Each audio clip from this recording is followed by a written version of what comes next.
Hi everybody, welcome back to my channel. This most recent video I did on stock photography and showing some of the stock images that sold over the past few months, with the exception of the one that sold last year, got a question about stock image submissions and file size. And I realized that that is actually something that is confusing to people who are just getting into the business. Because Alamy, the agency that I use, has their own online discussion forum, Alamy, or discussion.alamy.com. Anybody can actually read that, but you have to be a contributor, or at least have opened up and submitted test images to become a contributor, because that's actually how you get into Alamy, is you have to submit test images.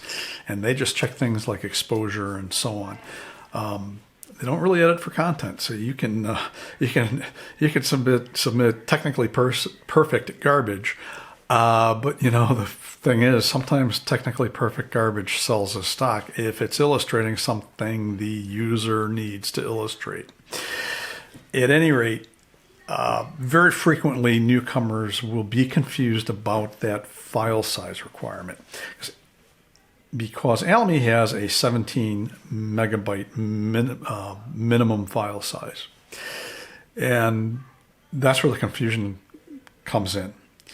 And it's regarding the difference between compressed and uncompressed file size. So I've actually put together a little tutorial. It's not something I thought I would be doing, but showing showing an image that I will submit to Alamy, and showing through the steps that I go through to prepare that image and where file size comes into it.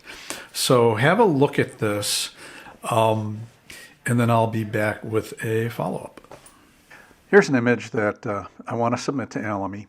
So I shot this. This is downtown Oak Park, Illinois. Lake Street is the main drag going through the village.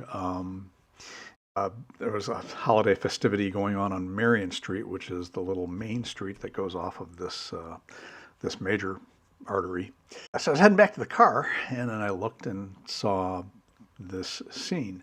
And it was holiday lights and shoppers out. So it's the kind of thing that could possibly sell as stock. And I should point out that this is after doing adjustments in Lightroom, adjusting the tone controls, and also using the masking tool. I put on a sky mask to lower the brightness of the sky a bit, and then did another sky mask, but inverted it to brighten everything else. So the image looked like this before I did that. So it's a funny thing is that people talk about, Micro Four Thirds, it doesn't have dynamic range. Well, the G9 and the other 20 megapixel cameras, Micro Four Thirds cameras, have plenty of dynamic range. So exposure information for this was, I shot it at f4.5, 1/250th of a second at base ISO by ISO 200. And also I've noticed that there is a contrail in this image, so I'm going back and getting rid of that before submitting. So let's talk about file size. If you're in the library module and you look over at your right side and down into the metadata area, you'll see a list of attributes to the image, and now you can customize this. So you can add as much or as little as you want. So you see that customization button at the very bottom. But what I have in here is the information that I find important, and that includes the file size. And this is a RW2 Lumix RAW file. It's a 20 megapixel sensor, and we can see that the file size is like just under 14 megabytes. That means the files is somewhat compressed, but it's a lossless type of compression. But when we export it, and we'll go to the next thing we'll do is we'll export the image. The easiest way to export the image is to simply right-click on it, on the image. You'll get a drop-down. You scroll down in the drop-down, you'll see export, and if you click on that, you're going to have a sub-menu open up. And I have export presets set up. And so I just have to go down, click on Alamy Upload, and it's going to automatically export the image using the settings that I want. If you haven't set up your presets yet, Then you go to the top of that submenu and you see export and an ellipsis.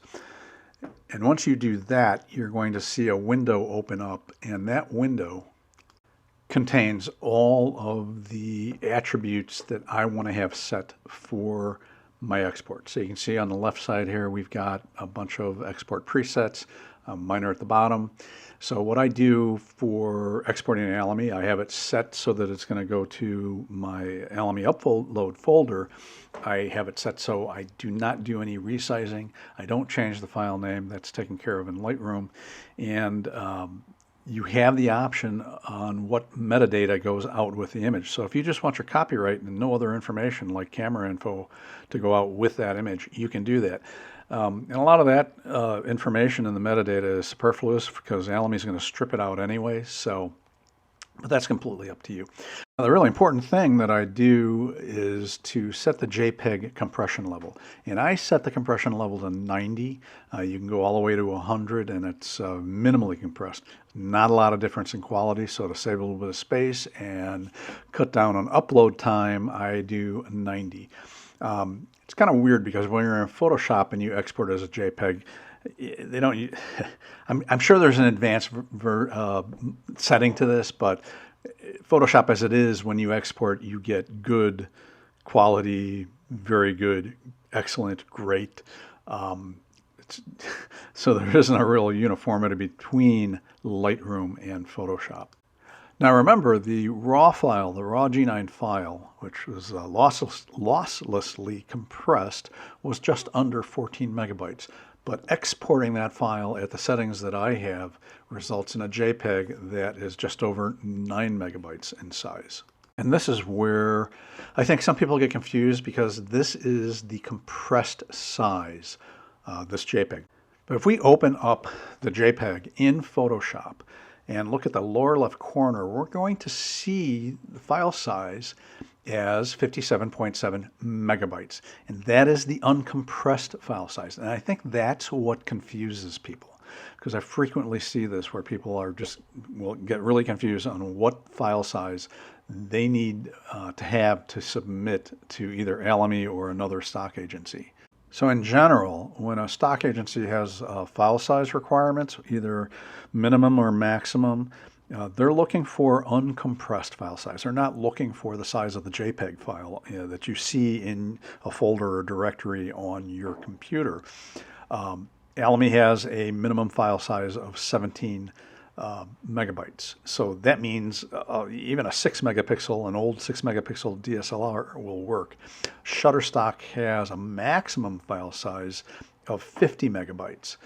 So if you export an image from, say, a modern 20 megapixel plus, 24 megapixel camera, and you export it as a tiff rather than as a JPEG, and it's not compressed, you're going to have a file that's going to be 60 megabytes plus. So, it's going to be roughly 60 megabytes for a 20 megapixel camera, roughly 72 megabytes for a 24 megapixel camera. So you really need to make sure that you're within the specifications of what the agency is looking for and understanding what that specification is, and it's generally going to be the uncompressed file size.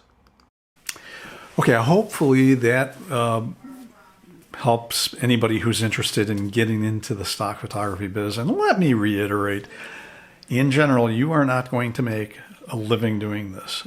There are a few people who do, but most folks don't. It is a supplement to what you're already doing.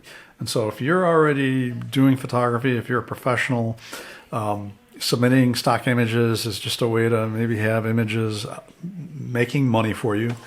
You'd rather have them making money for you than just sitting on your computer. But hopefully that gets rid of the confusion about file size. Because when an agency, just to reiterate, has any kind of specifications regarding file size, they're looking at uncompressed file size. And JPEG is a compressed format. Also, you need to not worry about quality. People go, oh, it's a JPEG, it's low quality. No, it's a JPEG isn't low quality if it's saved at minimal compression. And the customer is going to take that file, and if they're going to do any kind of manipulation to that file, they're going to save it. They're going to open it in Photoshop and save it as a Photoshop file or save it as a TIFF until they're ready to do something with it, and they have to send it off to maybe get printed. Then they probably will. They may turn it into a JPEG, or these days data transfer is pretty quick, so maybe not. But in general, if you're shooting and you're shooting raw images, you're going to have to use JPEG to submit to stock agencies, because the files are just going to be too big if you don't. If you're submitting a whole bunch and they're 75 megabyte files, your upload's going to take forever. Of course, it's getting better and better now, but those are the things to be concerned about. And JPEG quality is not one of those things. Hopefully this was informative, and if you do have any additional questions about this, I'm happy to answer them. Anything that I may have missed, because sometimes I get done with these things and think, oh, I forgot to say that. So if there's something that I missed, pop it in the comments. I'll respond to that.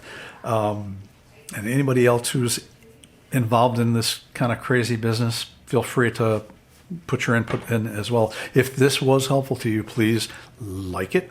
That would be great. It would help me. And I'm Todd Banner. I will see you next time.